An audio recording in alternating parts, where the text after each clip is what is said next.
Namaste dear students. In this session today we are going to discuss what to focus and how to focus in first PUC English. You have passed out your SSLC examination and you have newly joined for the PU college, and now you might have some confusions. So ಇನ್ನು ಹೇಳಬೇಕಂದ್ರೆ, so as I have visited some of your homes and as I have just surveyed that how you have been writing the notes and how you have been maintaining the homeworks and all, and you must have this basic knowledge before you start studying English in first PUC, right? So that is the reason I would like to give some basic information about your textbook, workbook, examination pattern, or the design of the question paper and all. Okay, what are the things that we discuss in this class today are very important. I would like to stress upon this point before I start the session. So ಈಗ ನೀವು ಈ ಕ್ಲಾಸನ್ನು utmost ಕಾನ್ಸಂಟ್ರೇಷನಲ್ಲಿ ಭಾಳ ಶ್ರದ್ಧೆಯಿಂದ ಇದನ್ನ ಕೇಳಿಸ್ಕೋಬೇಕಾಗುತ್ತೆ. ಯಾಕಂತ ಹೇಳಿದ್ರೆ 100 ಮಾರ್ಕ್ಸ್ಗೆ ಇರುವಂಥ English paper ಏನಿದೆ, ನೀವು ಆನ್ಯುವಲ್ ಎಕ್ಸಾಮಿನೇಷನಲ್ಲಿ ಬರೀತಾ ಇರೋದು, ಆ ಇಡೀ ಕ್ವಶನ್ ಪೇಪರ್ ಏನನ್ನ ಕಂಟೈನ್ ಅಂದರೆ, so what are the things are contained in the question paper ಅನ್ನೋದನ್ನ ನಾವು ಡಿಸ್ಕಸ್ ಮಾಡ್ತೀವಿ. ಮತ್ತು ನೀವು ಕ್ಲಾಸ್ ಕೇಳಬೇಕಾದ್ರೆ ಏನು ಮಾಡಬೇಕು, ಲೆಸನ್ನನ್ನು ಓದಬೇಕಾದ್ರೆ ಏನು ಮಾಡಬೇಕು, ಓಕೆ, ಆನ್ಲೈನ್ ಕ್ಲಾಸಸ್ ಇದ್ದಾಗ ಏನು ಮಾಡಬೇಕು, ಆಫ್ಲೈನ್ ಕ್ಲಾಸಸ್ ಇದ್ದಾಗ ಅಂದರೆ ಫಿಸಿಕಲ್ ಕ್ಲಾಸಸ್ ಕಾಲೇಜ್ನಲ್ಲಿ ನಡೆಯೋ ಕ್ಲಾಸಸ್ ಇದೆಯಲ್ಲ, ಸೊ ಆಗ ಏನು ಮಾಡಬೇಕು, ಟೆಕ್ಸ್ಟ್ ಬುಕ್ಸ್ ಯಾವ್ಯಾವ್ದು ಇರುತ್ತೆ, ನೋಟ್ ಬುಕ್ಸ್ ಯಾವ್ಯಾವ್ದು ತೊಗೋಬೇಕು, ಎಷ್ಟು ಪೇಜಿಂದು, ಸೊ ಇದ್ರ ಬಗ್ಗೆ ನಾವು ಸ್ವಲ್ಪ ಡಿಸ್ಕಸ್ ಮಾಡೋಣ ಇವತ್ತು, ಆಗ್ಬೋದಾ? ಸೊ ಮೊದಲನೇದಾಗಿ ನಾವೇನು ಡಿಸ್ಕಸ್ ಮಾಡ್ತೀವಿ ಅಂತ ಹೇಳಿದ್ರೆ, ಸೊ ಕಂಪ್ಲೀಟ್ ಇಷ್ಟು ಪಾಯಿಂಟ್ಸನ್ನು, these are the objectives of today's session that we are going to cover all these points in the class today. So ಈಗ ಆಲ್ಮೋಸ್ಟ್ ಒಂದು 3 to 4 ಚಾಪ್ಟರ್ಸ್ ಮುಗಿದಿದೆ, ನಿಮಗೆ ವಿಡಿಯೋಸ್ ಬಂದಿದೆ, ಕಮ್ಯುನಿಕೇಷನ್ ಸ್ಕಿಲ್ಸ್ನೂ ಕೂಡ ಬಂದಿದೆ. ಅದರಲ್ಲಿ ವಿಡಿಯೋ ಎಂಡಲ್ಲಿ ನಿಮಗೆ ಹೋಮ್ವರ್ಕ್ ಕ್ವಶನ್ಸ್ ಕೂಡ ಕೊಟ್ಟಿದ್ದೀನಿ. ಸೊ ಅದನ್ನು ಭಾಳ ಜನ ಬರೆದಿರಲಿಲ್ಲ ನಾವು ನೋಡಿರೋ ಪ್ರಕಾರ, ಅರ್ಥ ಆಗ್ತಿದೆಯಾ? ಸೊ ನಾನು ಕೆಲವೊಂದು ಸ್ಟೂಡೆಂಟ್ಸನ್ನು ಮಾತ್ರ ಅಬ್ಸರ್ವ್ ಮಾಡಿದಾಗ ಅವ್ರು ಬರೆದಿಲ್ಲ. ಸೊ ಅದನ್ನು ಹೇಗೆ ಬರೀಬೇಕು, ಎಲ್ಲಿ ಬರೀಬೇಕು ಅನ್ನೋದ್ರ ಬಗ್ಗೆ ಇನ್ಫಾರ್ಮೇಷನ್ನ ಕೊಡ್ತಾ ಹೋಗ್ತೀನಿ. ಸೊ ಇಷ್ಟು ಪಾಯಿಂಟ್ಸ್ಗಳು ಕವರ್ ಆಗುತ್ತೆ ಇವತ್ತಿನ ಕ್ಲಾಸ್ನಲ್ಲಿ. ಸೊ ಫಸ್ಟ್ ಏನಪ್ಪ ಅಂದರೆ ಸಿಲೆಬಸ್ ಮತ್ತು ಎಕ್ಸಾಮ್ ಪ್ಯಾಟರ್ನನ್ನು ಡಿಸ್ಕಸ್ ಮಾಡ್ತೀವಿ. Then reflections and articulation, these two are the names of your books. See, for example, reflections is your textbook and articulation is your workbook. Okay, I'll show you the picture later. And importance of grammar. So what are the grammar topics that are covered in first PUC and can be carried out to second PUC and further higher education? See, what are the things that you have to concentrate, especially in grammar? So these are the things we are going to cover in this point.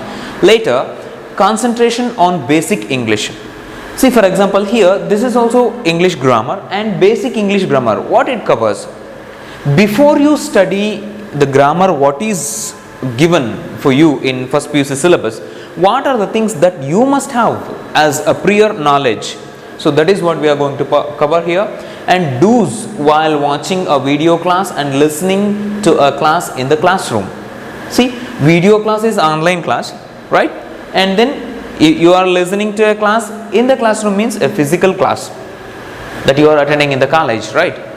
ಅವು ಎರಡೂ ಕ್ಲಾಸಲ್ಲಿ ನೀವು dos and don'ts, ಏನನ್ನು ಮಾಡಬೇಕು ಏನನ್ನು ಮಾಡಬಾರ್ದು ಅನ್ನೋದ್ರ ಬಗ್ಗೆ ಡಿಸ್ಕಸ್ ಮಾಡ್ತೀವಿ. Later spoken and written communication difficulties and solutions. You may have a knowledge, you may have the preoccupied mind that spoken English and written English are same. If we read like epic books, epic books of grammars that we can learn how to speak. No, if you read books, if you read pages of books, okay, or number of books or bundle of books, if you read, you cannot learn how to speak. To learn spoken English, there are completely different strategies or different rules that we have to follow. So in fact we have to go in a specific way. That way is completely different. ನಾವು ಬರವಣಿಗೆಯನ್ನು ಕಲಿಬೇಕಾಗಿರುವಂತಹ ದಾರಿನೇ ಬೇರೆ, ಮಾತಾಡೋ ಇಂಗ್ಲೀಷನ್ನು ಕಲಿಬೇಕು ಅಂತಂದರೆ ನಾವು ಹೋಗಬೇಕಾಗಿರೋ ದಾರಿನೇ ಬೇರೆ, ಅರ್ಥ ಆಗ್ತಿದೆಯಾ? ಸೊ ಅದನ್ನು ಕೂಡ ಇವತ್ತಿನ ಕ್ಲಾಸಲ್ಲಿ ಡಿಸ್ಕಸ್ ಮಾಡ್ತೀವಿ. Make note of it. So spoken English ಆದಮೇಲೆ make note of the literary terms and vocabulary, try to use them in your daily communication ಅಂತ ಹೇಳಿ ಕೊಟ್ಟಿದ್ದೀನಿ.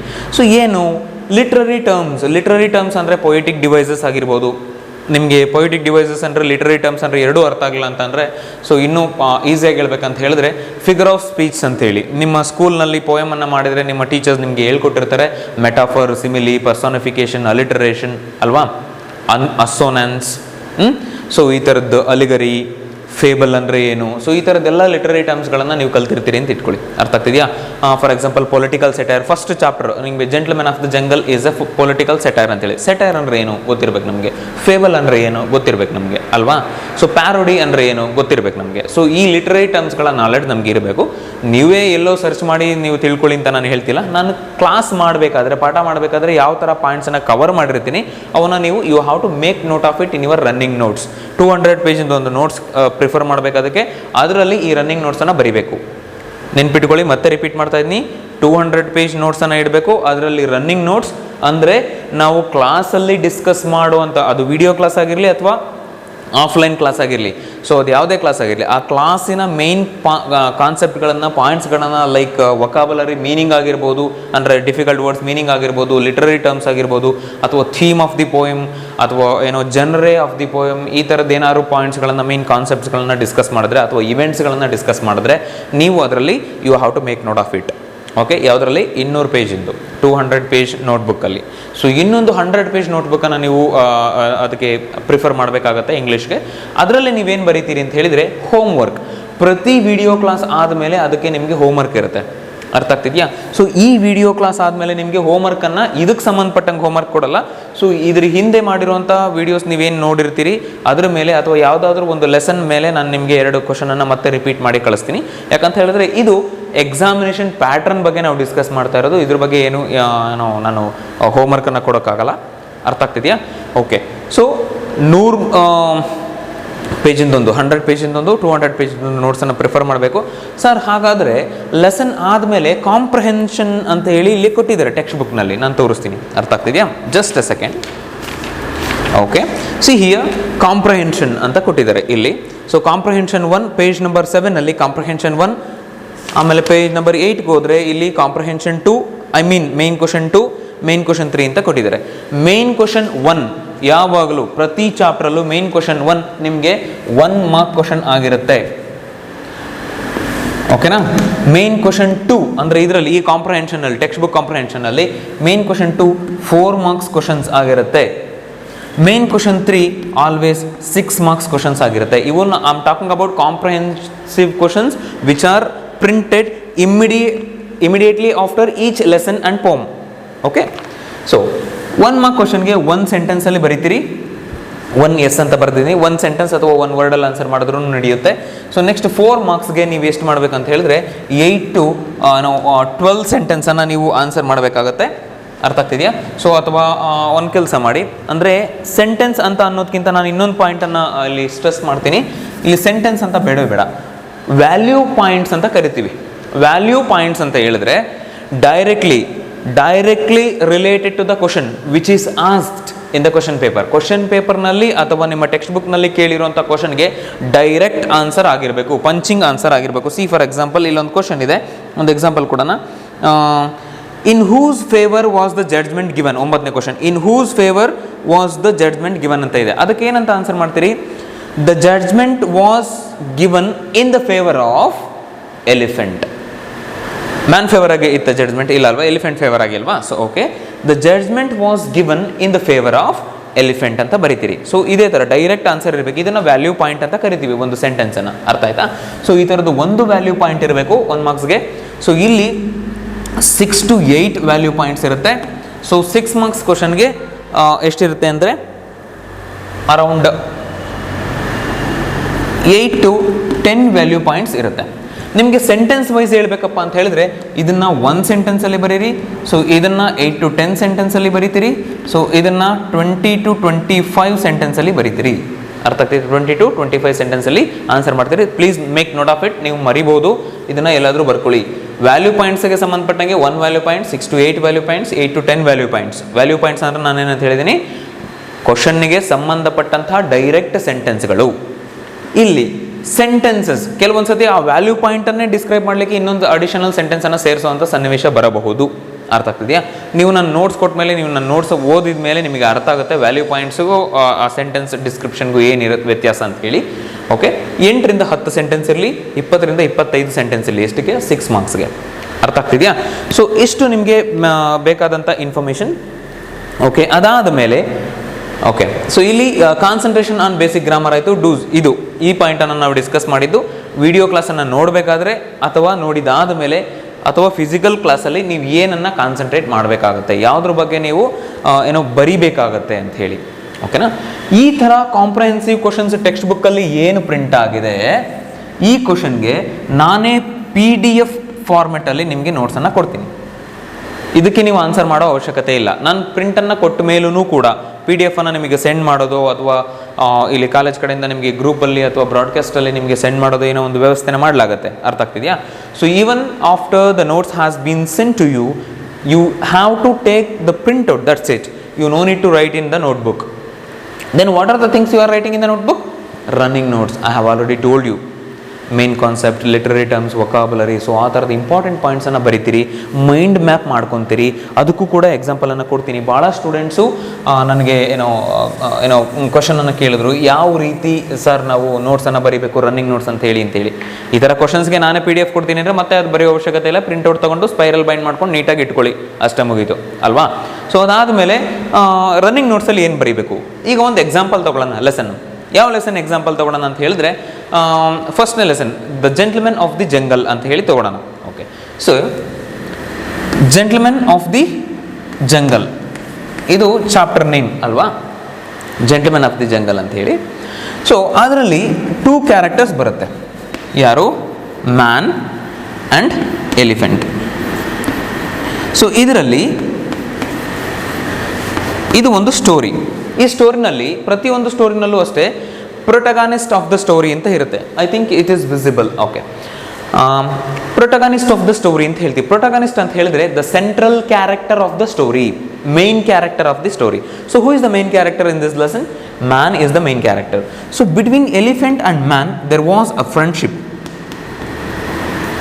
Okay, a very close friendship. So that close friendship and it now converted into grumble. That means they started quarreling each other. So ಆ quarrel ಅನ್ನು solve ಮಾಡಲಿಕ್ಕೆ, to resolve the quarrel, who came there? The king of the jungle. Who is the king of the jungle? Lion. So lion came to the place and he ordered. What he ordered? Sorry, what he ordered for? He ordered to appoint the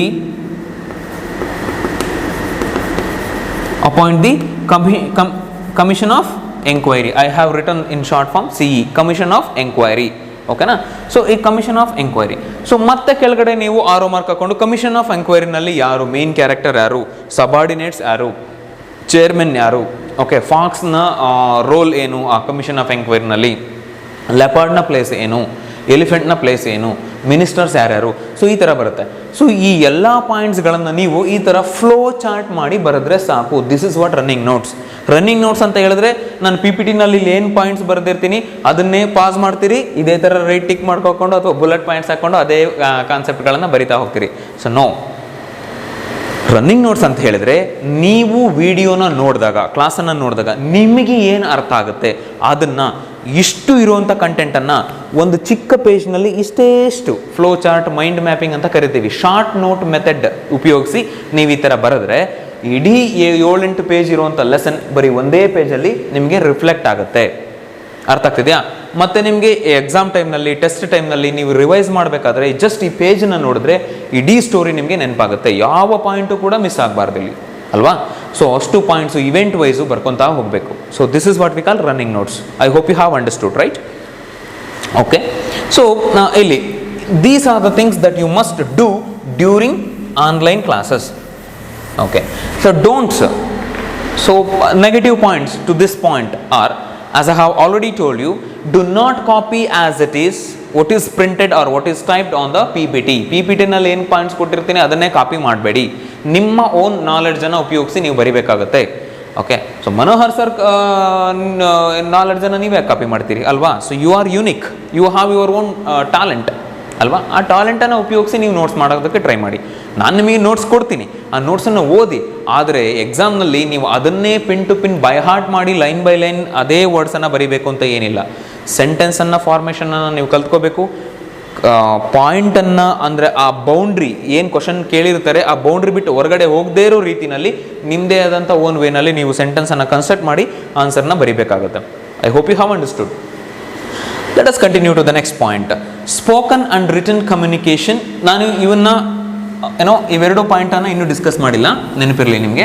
syllabus, exam pattern, reflection and articulation, ಅದ್ರ ಬಗ್ಗೆ ನಾನು ನಿಮಗೆ ತೋರಿಸ್ತೀನಿ next. Okay, ಈಗ spoken ಇಂಗ್ಲೀಷ್ದು written ಕಮ್ಯುನಿಕೇಷನ್ನು discuss ಮಾಡೋದಕ್ಕಿಂತ ಮುಂಚೆ ನಾವು ಇಲ್ಲಿಗೆ ಹೋಗೋಣ. ಸೊ ಈಗ ಇಷ್ಟು ಪಾಯಿಂಟ್ಸನ್ನು ಕವರ್ ಮಾಡಿದ್ದೀವಿ, ಇಷ್ಟು ಪಾಯಿಂಟ್ಸನ್ನು ಡಿಸ್ಕಸ್ ಮಾಡಿದ್ದೀವಿ, 3 ಪಾಯಿಂಟ್. ಸೊ ನಾವು you are going to syllabus and exam pattern. ಏನು ಸಿಲೆಬಸ್ ಮತ್ತು ಎಕ್ಸಾಮ್ ಪ್ಯಾಟ್ರನ್ ನಮ್ಮದು ನೋಡಿ. So first of all we need to know the textbooks. Many of the students have asked me over phone as well as, I'm sorry, just a second, over phone, and also whenever I have visited the house of few students, they had some doubts on to what are the textbooks they have to buy. ನಿಮಗೆ class 11th class 12th ಅಂತ text book ಬರುತ್ತೆ, communicative English, CBSE, ಅರ್ಥ ಆಗ್ತಿದೆಯಾ? ಆ ಬುಕ್ಸ್ಗಳನ್ನು ಕೆಲವರು ತೊಗೊಂಡು ನನಗೆ ತೋರಿಸಿದ್ರು ಇದೇ ಬುಕ್ ಅಂತ. ಸೊ ದಯವಿಟ್ಟು ನಿಮ್ಗೆ ಯಾವ ಕನ್ಫ್ಯೂಷನ್ನು ಇರಲ್ಲ. ನೋಡಿ ಇಲ್ಲಿ ಇದು ನಿಮ್ಮ ಟೆಕ್ಸ್ಟ್ ಬುಕ್, ಅರ್ಥ ಆಗ್ತಿದೆ, ಪಿಕ್ಚರ್ ಸಮೇತ ನಾನು ತೋರಿಸ್ತಾ ಇದ್ದೀನಿ. ಅದರ ಹೆಸರು reflections English text book, first PUC ಅಂತಲೇ ಇರಬೇಕು. ಇದೇ ಥರ ಫಸ್ಟ್ PUC ಅಂತ ಇರೋ ತೊಗೊಳ್ಳಿ, ಕ್ಲಾಸ್ 11th ಅಂತ ಇರೋದನ್ನ ತೊಗೊಳಂಗಿಲ್ಲ. ಇದು NCERT ಟೆಕ್ಸ್ಟ್ ಬುಕ್, ಅರ್ಥ ಆಗ್ತಿದೆಯಾ? So government text book. So ಇಲ್ಲೂ ಅಷ್ಟೇ ನೋಡಿ, ಇಲ್ಲಿ ಗೌರ್ಮೆಂಟ್ ಆಫ್ ಕರ್ನಾಟಕ ಅಂತ ಇದೆ. Articulation, this articulation book is work book. See English work book for first PUC. Sir ಹಾಗಾದರೆ ಇದರಲ್ಲಿ ಎಷ್ಟು ಮಾರ್ಕ್ಸಿಗೆ ಬರುತ್ತೆ, ಇದರಲ್ಲಿ ಎಷ್ಟು ಮಾರ್ಕ್ಸಿಗೆ ಬರುತ್ತೆ ಅಂತ ಹೇಳಿದ್ರೆ, dear students, I would like to stress upon this point. So be attentive to listen to this. ಇದು ಟೆಕ್ಸ್ಟ್ ಬುಕ್ 50 ಮಾರ್ಕ್ಸ್ಗೆ ಕವರ್ ಆಗುತ್ತೆ. ಆರ್ಟಿಕ್ಯುಲೇಷನ್ ಕೂಡ ನಿಮಗೆ 50 ಮಾರ್ಕ್ಸ್ಗೆ ಕವರ್ ಆಗುತ್ತೆ.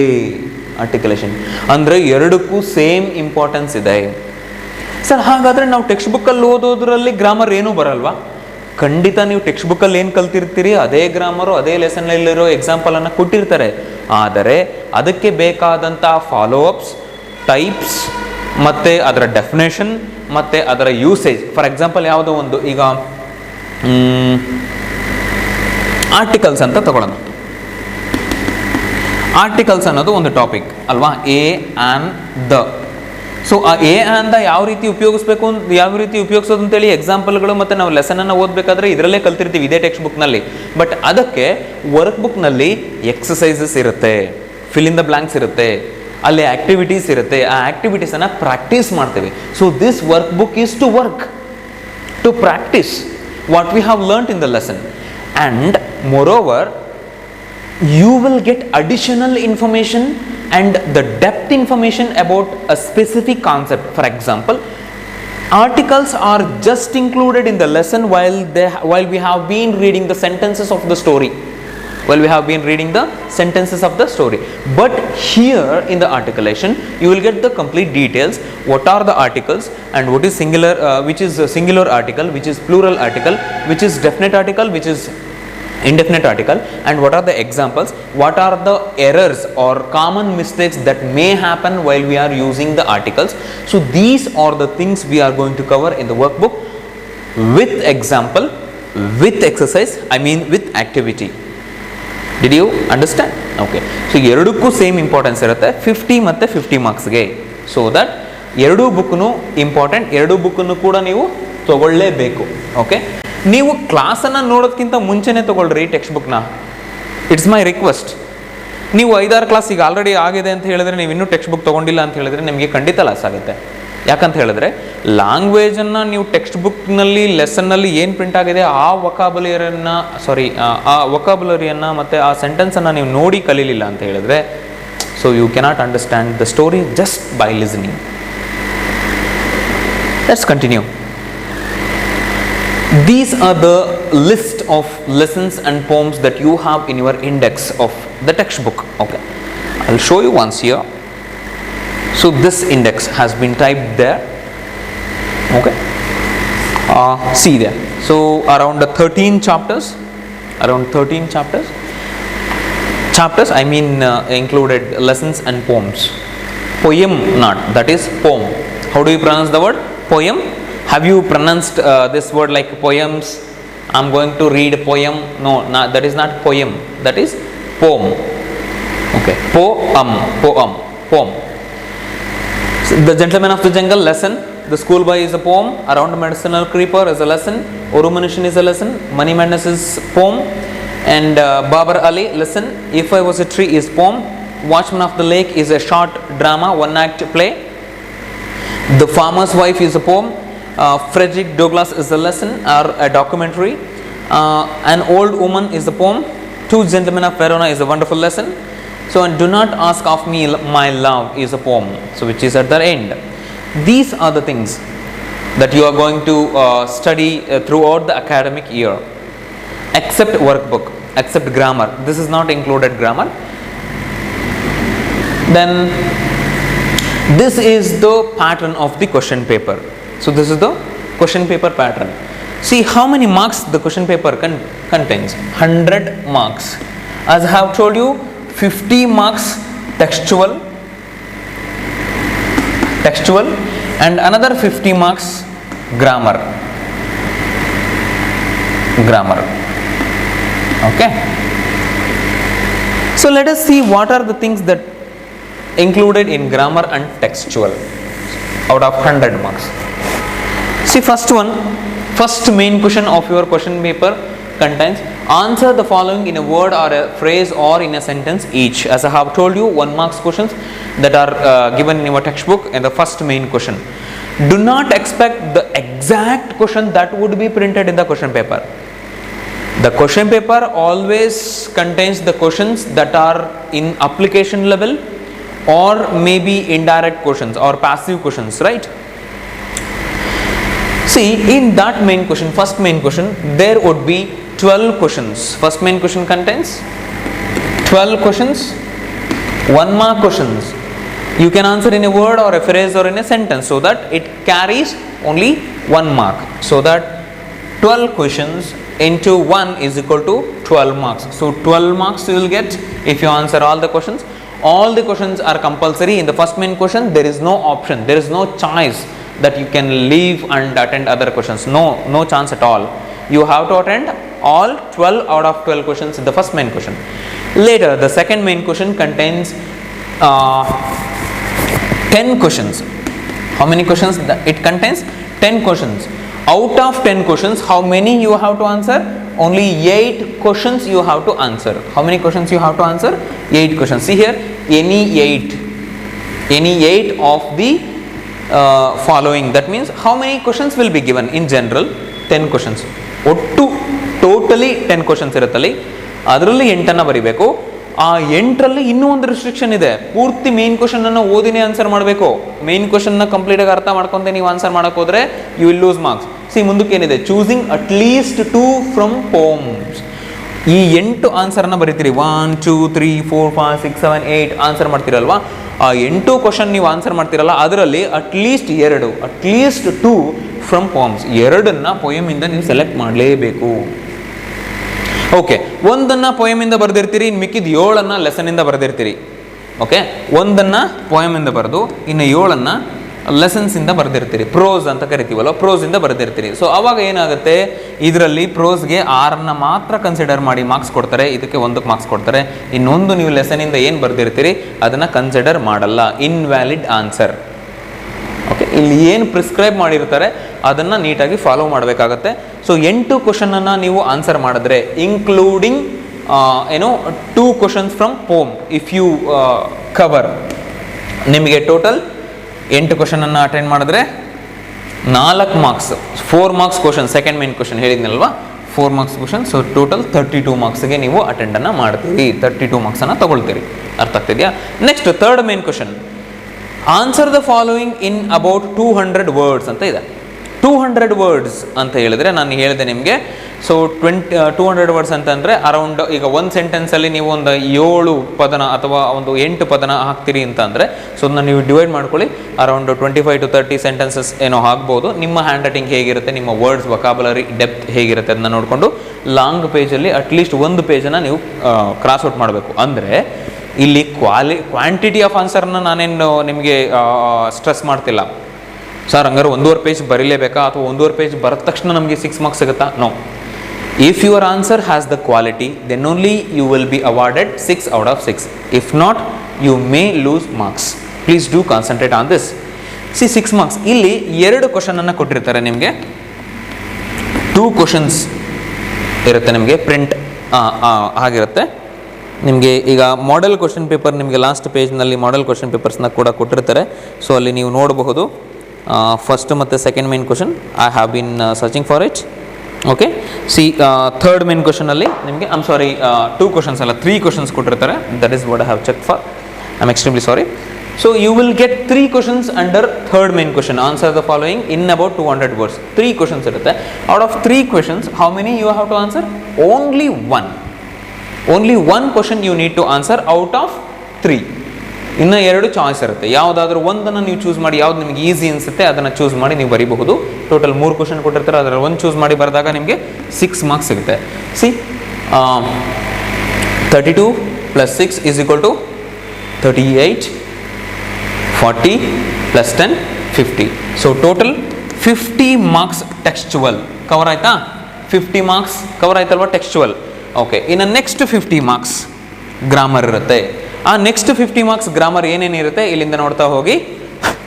Read the following passage and answer the questions set on it. ಒಂದು passage ಕೊಟ್ಟಿರ್ತಾರೆ, ಆ ಪ್ಯಾಸೇಜನ್ನು ಓದಿ ನೀವು ಆ ಪ್ಯಾಸೇಜಲ್ಲಿರೋ ಆನ್ಸರನ್ನು ಸರ್ಚ್ ಮಾಡಿ ಅದ್ರ ಕೆಳಗಡೆ ಕೊಟ್ಟಿರ್ತಕ್ಕಂತಹ 10 ಕ್ವಶನ್ಗಳಿಗೆ ನೀವು ಆನ್ಸರ್ ಮಾಡಬೇಕಾಗತ್ತೆ. So there will be 10 questions which are extracted or which are asked based on the passage which is given in your question paper.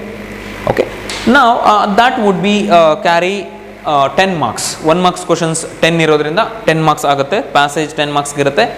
Next 4th main question ಆಯಿತು. 5th ಮೇನ್ ಕ್ವಶನ್ನಲ್ಲಿ ನಿಮಗೆ total ಏನಿರುತ್ತೆ ಅಂತ ಹೇಳಿದ್ರೆ ವರ್ಗೂ ಇರುತ್ತೆ. ಸಬ್ main question ABCD ಮತ್ತು ಇಲ್ಲಿ next ಸ್ಲೈಡ್ನಲ್ಲಿ ಇಲ್ಲಿವರೆಗೂ ಇರುತ್ತೆ. ಯಾವುದು? 5th main question. ಸೊ ಅದರಲ್ಲಿ ಸಬಾರ್ಡಿನೇಟ್ ಮೇನ್ ಕ್ವಶನ್ಸ್ ಅಥವಾ ಸಬ್ ಕ್ವಶನ್ಸ್ ಏನು ಬರುತ್ತೆ ಅದೇನು ಕವರ್ ಆಗುತ್ತೆ ನೋಡೋಣ ಗ್ರಾಮರಲ್ಲಿ. So first 4th main question passage 10 marks cover ಆಯ್ತಲ್ವಾ? ನೋಡೋಣ, ಇಲ್ಲಿ ನೋಟ್ ಮಾಡ್ಕೊಳ್ಳೋಣ. 10 ಮಾರ್ಕ್ಸ್ ಕವರ್ ಆಯಿತು. ಯಾವುದು? ಪ್ಯಾಸೇಜ್. ಇಲ್ಲಿ ಜಸ್ಟ್ ಶಾರ್ಟ್ ಆಗಿ ಒಂದು ಇನ್ಶಿಯಲ್ನ ಕೊಟ್ಟಿರ್ತೀನಿ. Next articles and prepositions. See, fill in the blanks with appropriate articles and prepositions given in the bracket. Bracket ಅಲ್ಲಿ ಅಂದರೆ ಹೆಲ್ಪ್ ಬಾಕ್ಸ್ ಅನ್ನು ಕೊಟ್ಟಿರ್ತಾರೆ ನಿಮಗೆ. ಆ ಹೆಲ್ಪ್ ಬಾಕ್ಸ್ ಇಂದ ಸೂಟಬಲ್ ಆರ್ಟಿಕಲ್ ಮತ್ತು ಪ್ರಿಪೋಸಿಷನ್ ಅನ್ನು ಎಕ್ಸ್ಟ್ರಾಕ್ಟ್ ಮಾಡಿ ತೆಗೆದು ನೀವು ಆ ಬ್ಲ್ಯಾಂಕ್ ಅಲ್ಲಿ ಫಿಲ್ ಮಾಡಬೇಕಾಗುತ್ತೆ. ಅದು ಎಷ್ಟು ಮಾರ್ಕ್ಸ್ ಇರುತ್ತೆ? 4 ಬ್ಲ್ಯಾಂಕ್ ಇರುತ್ತೆ. ಸೊ 4 ಮಾರ್ಕ್ಸ್ಗೆ each blank carries 1 mark. Okay, ಇದರಲ್ಲಿ ಒಂದು ರಿಸ್ಟ್ರಿಕ್ಷನ್ ರೂಲ್ ಉಂಟು. ಏನಪ್ಪ ಅಂದರೆ ಇದನ್ನು ಆನ್ಸರ್ ಮಾಡಬೇಕಾದ್ರೆ ಇಡೀ ಪ್ಯಾರಾಗ್ರಾಫ್ ನಿಮ್ಗೆ ಏನು ಕೊಟ್ಟಿರ್ತಾರೆ ಆ ಪ್ಯಾರಾಗ್ರಾಫನ್ನು ಕಂಪ್ಲೀಟಾಗಿ ನೀವು ಬರಿಬೇಕಾಗತ್ತೆ. ನೋಡಿ, ಇಲ್ಲಿ ಕೊಟ್ಟಿದ್ದಾರೆ ಮಾಡೆಲ್ ಕ್ವಶನ್ ಪೇಪರಲ್ಲಿ first blank, second blank, third blank, fourth blank. ಈ ಇಡೀ ಪ್ಯಾರಾಗ್ರಾಫನ್ನು ಬರೆದು ಆನ್ಸರನ್ನು ಅಂಡರ್ಲೈನ್ ಮಾಡಬೇಕು. ನೀವು ಸುಮ್ಮನೆ ಒಂದರ ಕೆಳಗಡೆ ಒಂದು ಬರೀ ಆನ್ಸರನ್ನು ಬರೆದ್ರೆ ಮಾರ್ಕ್ಸ್ ಸಿಗಲ್ಲ. ಪ್ಯಾರಾಗ್ರಾಫ್ನ ಬರೆದು ಅದರಲ್ಲಿ ಆನ್ಸರ್ ಇರಬೇಕು, ಅದನ್ನು ಅಂಡರ್ಲೈನ್ ಮಾಡಿರ್ಬೇಕು. ಅಂಡರ್ಲೈನ್ ಮೀನ್ಸ್ ಡ್ಯಾಶ್, ಅದು ಓಕೆನಾ? ಆ ಡ್ಯಾಶನ್ನು ಫಿಲ್ ಮಾಡಿರ್ತೀರಿ ಅಂತ ಅರ್ಥ. Okay, next B, fill in the blanks with suitable form of the verbs given in the bracket. Verb forms, so based on the tenses, past, whether the dash can be filled with past tense, present tense or future tense, that you have to choose, and then you have to fill in the blank with the appropriate verb form. That is for 4 marks, and that should also be written in paragraph format, not one by one just answers. So 4 + 4, so total 8 marks. Okay, next choose the correct form of the verb that agrees with the subject. This is verb, of course, based on the tenses, and this is also verb form based on subject verb agreement. We will discuss in the future classes what is subject verb agreement and what are the different tense, and that will be learning with examples later. Okay, agrees with the subject verb agreement will be for 3 marks plus 3 marks, and then correct the following sentences and rewrite them. There will be two questions in which one or the other word or the any one of the grammar concepts would be mistaken over there. I mean the errors of English. ಆ error ಯಾವುದು ಅಂತ ನೀವು identify ಮಾಡಿ right ಸೆಂಟೆನ್ಸನ್ನು ಬರಿಬೇಕಾಗುತ್ತೆ. 2 sentence ಇರುತ್ತೆ. So each sentence carries 1 mark, so that 2 marks. Next point, rewrite as directed. So this is the sub main question E, so comes under 5th main question. So these this main question contains 6 subordinate questions. Okay, ಈ 6 question ಏನಿರುತ್ತೆ ಈ 6 question ಅಲ್ಲಿ ಅಂತ ಹೇಳಿದ್ರೆ, first question homonyms ಆಗಿರುತ್ತೆ 1 ಮಾರ್ಕಿಗೆ, noun forms 1 marks, jumble segment 1 marks, question tags 1 marks, framing questions 1 marks by using do form, framing questions by using WH forms 1 mark irutte. So total 6 marks. 6 into 1 is equal to 6. So each question carries 1 mark. So ಈ 6 concept ಮೇಲೆ ಒಂದೊಂದು question raise ಆಗುತ್ತೆ. 6 concept ಮೇಲೆ homonyms ಮೇಲೆ ಎಷ್ಟು question ಇರುತ್ತೆ? ಒಂದೇ question. Noun forms ಬಗ್ಗೆ, ನೌನ್ ಫಾರ್ಮ್ಸ್ ಅಂದರೆ ಈಗ for example inspire, inspiration, examine, examination, ಅರ್ಥ ಆಗ್ತಿದೆಯಾ? ಈ ರೀತಿ. ಹೋಮೋನಿಮ್ಸ್ ಅಂತ ಹೇಳಿದ್ರೆ ನಿಮಗೆ ಗೊತ್ತಲ್ಲ, ಹೋಮೋನಿಮ್ಸ್ ಅಂತ ಹೇಳಿದ್ರೆ ನಾನು ನಿಮಗೆ ಸಪ್ರೇಟ್ ಕಾನ್ಸೆಪ್ಟಲ್ಲಿ ಮಾಡ್ತೀನಿ. ಸಿ ಫಾರ್ ಎಕ್ಸಾಂಪಲ್ ಡಿಯರ್ ಅಂತ ಇರುತ್ತೆ ಅಂತ ಇಟ್ಕೊಳ್ಳಿ. ಹೋಮೋನಿಮ್ಸ್ ಮತ್ತು ಹೋಮೋಫೋನ್ಸ್ ಅಂತ ಹೇಳಿ ಬರುತ್ತೆ. ಸೊ ಡಿಯರ್ ಅಂತ ಹೇಳಿದ್ರೆ, ಡಿಯರ್ ಅನ್ನೋ ಒಂದೇ ಪದ 2 ಸಿಚುವೇಷನಲ್ಲಿ 2 ಮೀನಿಂಗನ್ನು ಕೊಡುತ್ತೆ. ನಮಗೆ ಗೊತ್ತಿರೋದು ಮ್ಯಾಕ್ಸಿಮಮ್ ಒಂದೇ ಅನ್ಕೊಂತೀನಿ. ಡಿಯರ್ ಅಂತ ಹೇಳಿದ್ರೆ the word which is used to denote who is close to us, who is lovable one. ಓಕೆನಾ? ಈಗ ನಾವು ಡಿಯರ್ ಸ್ಟೂಡೆಂಟ್ಸ್, ಡಿಯರ್ ಪೇರೆಂಟ್ಸ್ ಈ ಥರ ಎಲ್ಲ ನಾವು ಮೆಸೇಜ್ ಹಾಕ್ತಿರ್ತೀವಲ್ವಾ, ಡಿಯರ್ ಸರ್ ಈ ಥರ ಯೂಸ್ ಮಾಡ್ತೀವಿ. ಅಂದರೆ so who is very close and this is a vocative word. ಬೇರೆಯವ್ರನ್ನ ನಾವು ಅಡ್ರೆಸ್ ಮಾಡಬೇಕಾದ್ರೆ, ನಮ್ಮ ರೆಸ್ಪೆಕ್ಟ್ ಅಥವಾ ನಮ್ಮ ಪ್ರೀತಿಯನ್ನು ಎಕ್ಸ್ಪ್ರೆಸ್ ಮಾಡಬೇಕಾದ್ರೆ ನಾವು ಡಿಯರ್ ಅನ್ನೋ ವರ್ಡನ್ನು ಬಳಸ್ತೀವಿ. ಇದು ಒಂದು ಮೀನಿಂಗ್. ಇನ್ನೊಂದು ಮೀನಿಂಗ್ ಏನಪ್ಪ ಅಂತ ಹೇಳಿದ್ರೆ ಟೂ ಎಕ್ಸ್ಪೆನ್ಸಿವ್ ಅಂತ ಹೇಳಿ, ಅಥವಾ ಎಕ್ಸ್ಪೆನ್ಸಿವ್ ಇನ್ ಅದರ್ ವರ್ಡ್ಸ್. ಓಕೆನಾ? Expensive. This C for example this watch is two dear ಅಂತ ಹೇಳಿದ್ರೆ ಇಟ್ ಈಸ್ ಟೂ ಎಕ್ಸ್ಪೆನ್ಸಿವ್ ಅಂತ. This board is two dear ಅಂತ ಹೇಳಿದ್ರೆ this is very expensive. This product is two dear ಅಂತ ಹೇಳಿದ್ರೆ it is two expensive ಅಂತ ಹೇಳಿ, costly ಅಂತ. ಸೊ ಇದನ್ನು ಹೋಮೋನಿಮ್ ಅಂತೇಳಿ. ಹೋಮೋನಿಮ್ ಅಂತ ಹೇಳಿದ್ರೆ the same word which gives different meaning in different situation. But homophones ಅಂದ್ರೆ ಏನು? ಹೋಮೋ ಅಂದ್ರೆ ಸೇಮ್ ಅಂತ, ಫೋನ್ ಅಂದ್ರೆ ಏನು? ಸೌಂಡ್. ಸೌಂಡ್ ಮಾತ್ರ ಸೇಮು, ಇನ್ ಮಿಕ್ಕಿದೆಲ್ಲ ಚೇಂಜ್. ನೋಡಿ ಇಲ್ಲಿ CSEAC, ಸೌಂಡ್ ಮಾತ್ರ ಸೇಮ್. C ನೋಡಿ, just listen to my sound or the produced by reading these words. C, the sound is same. The pronunciation, sound is nothing but the pronunciation of both the words is same, right? C, but the spellings different. Meaning is also different. Only sound is same, but meaning and the spellings are different. So this is what we call homophones. Homonyms and homophones you need to understand. I'll teach you in the next upcoming classes. Just this is the general knowledge or basic knowledge that we must know on these topics. We will cover it later. Next, I hope we have got that 2 marks question. Okay. Here noun form for 1 mark. Noun form, as I have told you, inspire, inspiration, examine, examination. So like that. Jumbled segments you have been writing for many years, maybe you may know that, and we will discuss in the next upcoming classes. These are the things we must know before we attend the examination. Of course we are going to discuss all these things with example in the classes. Suppose we are writing the answers in workbook, we are practicing in the workbook, and we will learn these things. Question tags, framing question by using do. Question tags we will discuss. It doesn't need less time, it needs more time to discuss about question tags, so that I'll discuss it later. Framing question by using do. See for example, I teach English. If this sentence is given in your examination, how do you frame a question? By using do form. Do I teach English? Do I teach English? The rules and regulations, ಯಾಕೆ ಅದು do I teach English ಬರಬೇಕು, ಬೇರೆ ಯಾಕೆ ಬರಬಾರ್ದು, ಅದ್ರ ಬಗ್ಗೆ ಎಲ್ಲ ನಾವು ಡಿಸ್ಕಸ್ ಮಾಡೋಣ. ಇದನ್ನು ನಾವು ತಿಳ್ಕೊತೀವಿ ಕ್ಲಾಸಲ್ಲಿ. ಓಕೆನಾ? ಗ್ರಾಮರ್ ಕ್ಲಾಸ್ನಲ್ಲಿ ನಾವು ಇದನ್ನು ಕಲಿತಾ ಹೋಗೋಣ. ಇದು ಕೂಡ ಒಂದು ಎಕ್ಸಾಂಪಲ್. ಮತ್ತು ಅದೇ ಕ್ವಶನ್ ನಿಮಗೆ ಅದೇ ಸೆಂಟೆನ್ಸ್ ಕೊಟ್ಟಿದ್ದಾರೆ, ಆದರೆ ಅದನ್ನು 6th ಕ್ವಶನಲ್ಲಿ ಕೊಟ್ಟಿದ್ದಾರೆ ಅಂತ ಇಟ್ಕೊಳ್ಳೋಣ. Framing question by using WH form. ಈಗ ಡೂ ಫಾರ್ಮನ್ನು ಯೂಸ್ ಮಾಡಿ ಫ್ರೇಮ್ ಮಾಡೋದು ಅಲ್ವಾ, WH ಫಾರ್ಮನ್ನು ಯೂಸ್ ಮಾಡಿ ಅದೇ ಕ್ವಶನನ್ನು ಹೇಗೆ ಮಾಡೋದು ಅಂತ ಹೇಳಿದ್ರೆ, ಅಲ್ಲಿ ಕ್ವಶನ್ನಲ್ಲಿ ನಿಮ್ಗೆ ಒಂದು ವರ್ಡನ್ನು ಅಂಡರ್ಲೈನ್ ಮಾಡಿರ್ತಾರೆ. Make the underline word as the answer for the question that you frame by using the WH form ಅಂತ ಹೇಳಿ ಕೊಟ್ಟಿರ್ತಾರೆ ಇನ್ ಶಾರ್ಟ್ ಫಾರ್ಮಲ್ಲಿ. ಆಗ್ತಿದೆ ಇಲ್ಲಿ ನೋಡಿ ಯಾವ ರೀತಿ ಕೊಟ್ಟಿರ್ತಾರೆ ಅಂತ ಹೇಳಿದ್ರೆ, frame a question so as to get the underlined word as answer. Underline word answer ಆಗಿ ಬರಬೇಕು, ಆ ರೀತಿಯಾಗಿ ನೀವು ಕ್ವಶನ್ನ ಫ್ರೇಮ್ ಮಾಡಿ WH ವರ್ಡನ್ನು ಉಪಯೋಗಿಸಿ. ನೋಡಿ, ಈಗ ಇಂಗ್ಲೀಷ್ ಅನ್ನೋದು ಒಂದು ಸಬ್ಜೆಕ್ಟ್ ನೇಮ್ ಆಗಿರೋದ್ರಿಂದ ನಾವು ವಾಟ್ ಅಂತ ಹಾಕಬೇಕು.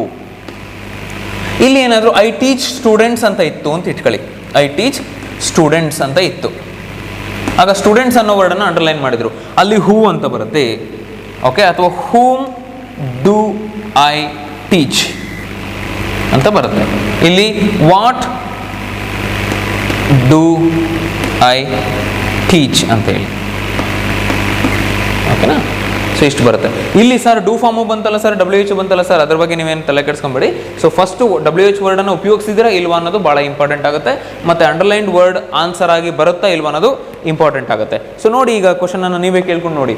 What do I teach? I teach English. Whom do I teach? I teach students. ಅರ್ಥ ಆಯ್ತಲ್ವಾ? ಸೊ ಈ ರೀತಿಯಾದಂತಹ ಮೇನ್ ಕ್ವಶನ್ ಇರುತ್ತೆ. ಸೊ ಟೋಟಲ್ ಇಷ್ಟೆಲ್ಲ ಸೇರಿ ನಿಮಗೆ ಎಷ್ಟು ಮಾರ್ಕ್ಸಿಗೆ ಕವರ್ ಆಗುತ್ತೆ ಇದು? Rewrite as directed, it is for 6 marks. Next ಏನಿರುತ್ತೆ ನೋಡೋಣ.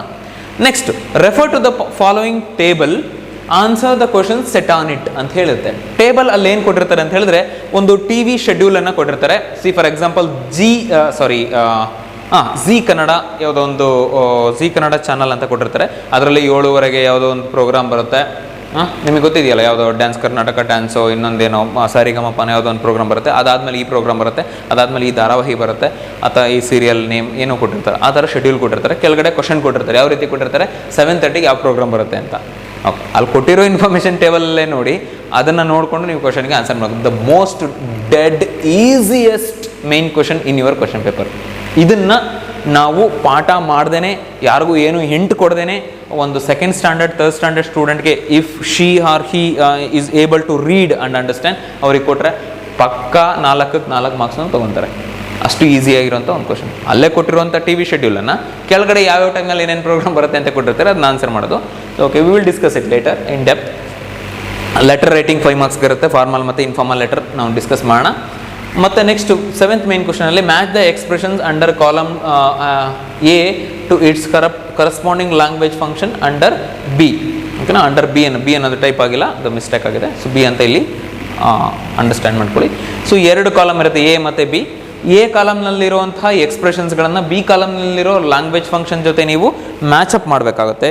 ನೀವು ಮಾಡಲ್ ಕ್ವಶನ್ ಪೇಪರ್ ನಿಮ್ಮ ಈಗ ಟೆಕ್ಸ್ಟ್ ಬುಕ್ಕನ್ನು ಇಟ್ಕೊಂಡಿದ್ರೆ ನಿಮಗೆ ಗೊತ್ತಾಗುತ್ತೆ. ಪೇಜ್ ನಂಬರ್ 135 ಓಪನ್ ಮಾಡಿ, ಅಲ್ಲಿ ನೋಡಿ. ಸೊ ನೋಡಿ, ಇಲ್ಲಿ ಹೆಲೋ ಗುಡ್ ಮಾರ್ನಿಂಗ್ ಅಂತ ಹೇಳಿದ್ದಾರೆ. ಸೊ ಹೆಲೋ ಗುಡ್ ಮಾರ್ನಿಂಗ್ ಅನ್ನೋದು ಏನು?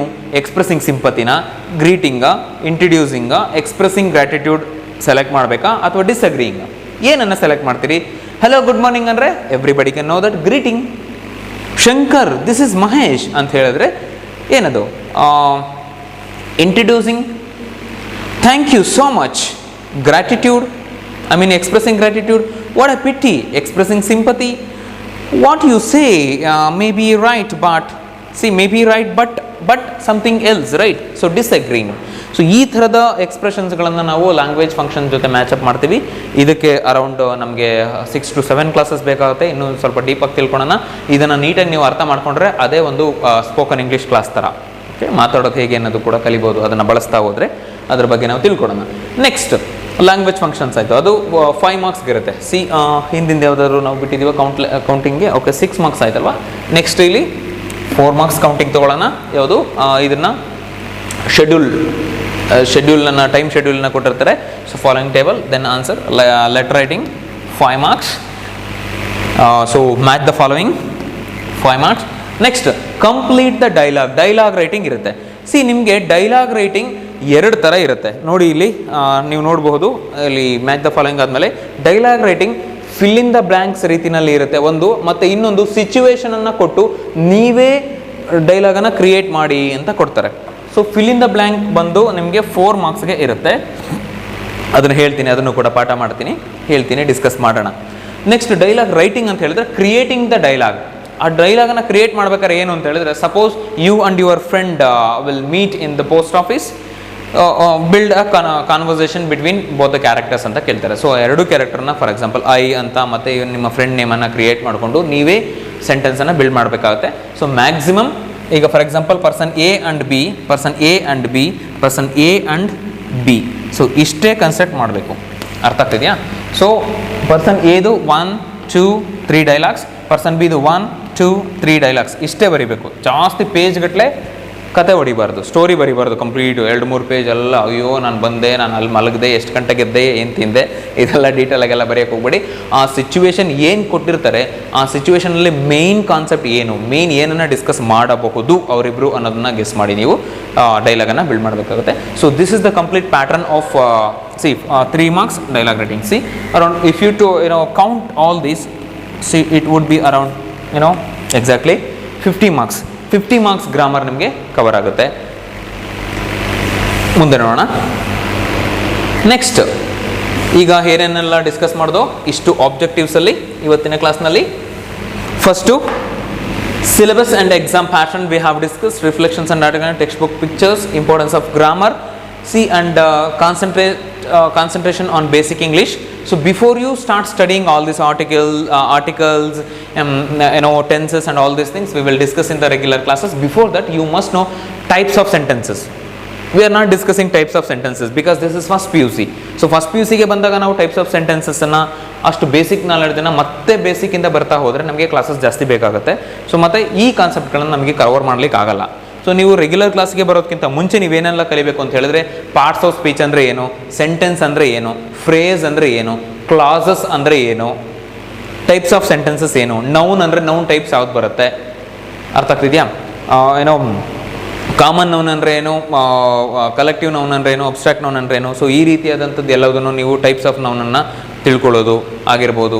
ಪಾರ್ಟ್ಸ್ ಆಫ್ ಸ್ಪೀಚ್ ನಾನು ಹೇಳಿದ ರೀತಿಯಲ್ಲಿ ಅಡ್ಜೆಕ್ಟಿವ್ಸ್ ಅಂದರೆ ಏನು, ಅಡ್ಜೆಕ್ಟಿವ್ಸಲ್ಲಿ ಯಾವ ಟೈಪ್ ಬರುತ್ತೆ, ಇದೆಲ್ಲ ಬೇಸಿಕ್ ನಾಲೆಡ್ಜನ್ನು ನೀವು ತಿಳ್ಕೊತಾ ಹೋಗಬೇಕು.